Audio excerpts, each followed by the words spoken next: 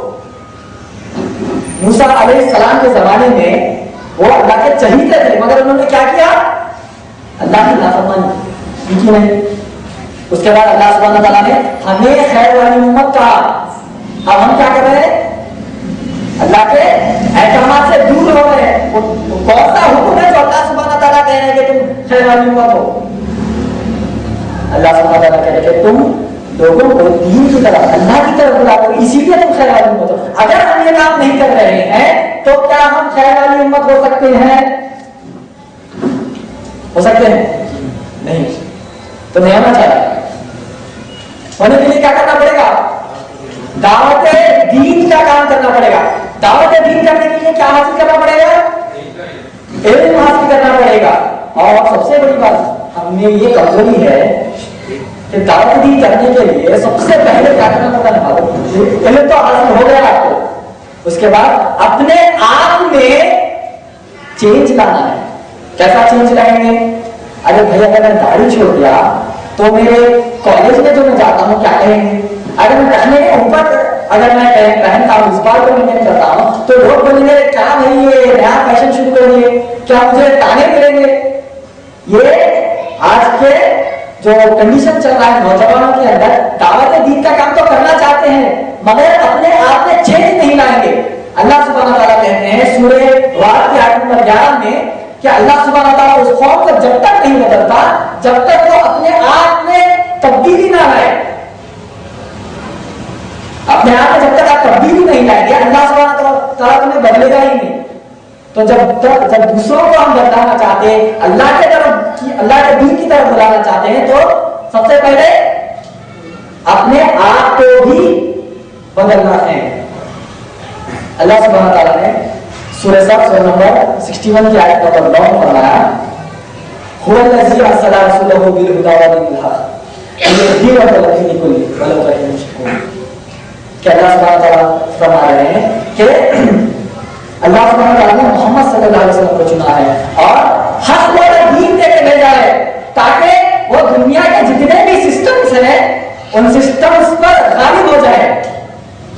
ہم اس دنیا میں اسلام کے علاوہ کئی سارے سسٹمز کو دیکھتے ہیں، جیسے آپ دیکھیں گے Christianity, Hinduism, Buddhism, Sikhism, Jainism, Zoroastrianism, Parsism, Scientology, اتنے ہم دنیا کے سسٹمز کو دیکھتے ہیں۔ تو اللہ سبحانہ تعالیٰ آیت میں فرما رہے ہیں کہ اللہ سبحانہ تعالیٰ نے اس دین کو بھیجا سارے سسٹمز پہ غالب ہونے کے لیے۔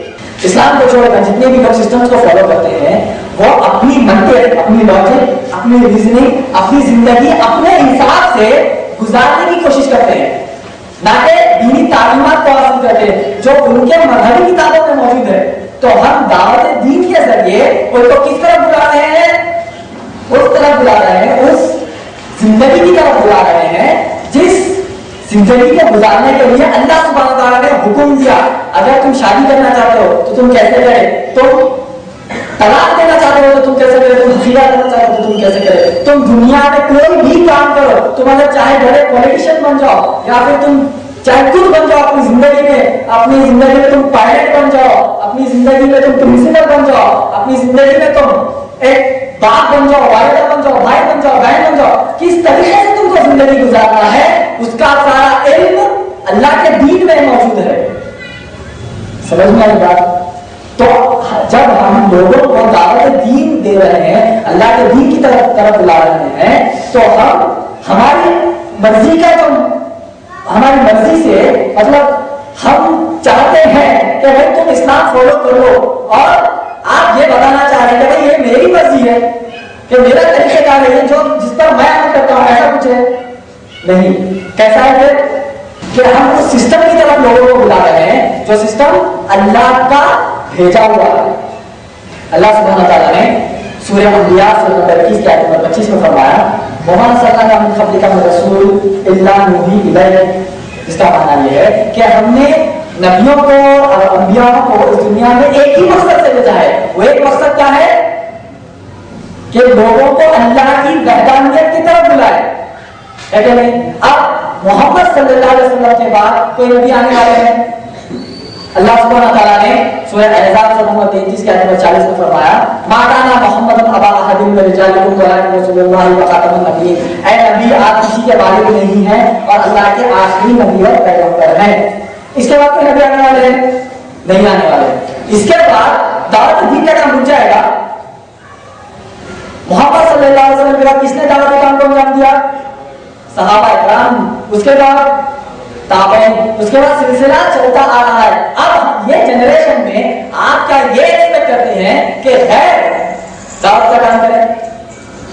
دعوت کا کام غیر کرے گا؟ نہیں۔ کون کریں گے؟ ہم کریں گے۔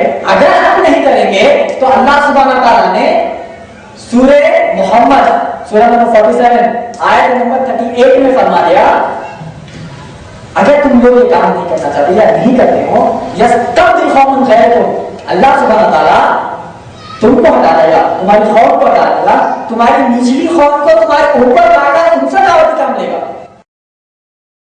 سمجھ میں آئے گا؟ اس انڈیا میں ہم دیکھتے ہیں کہ بادشاہ کی، مسلمان کی بادشاہ کی، مگر انہوں نے دعوتی کام کو نظر انداز کیا۔ آج رہی وہ بادشاہ نہیں ہوتے، کیوں؟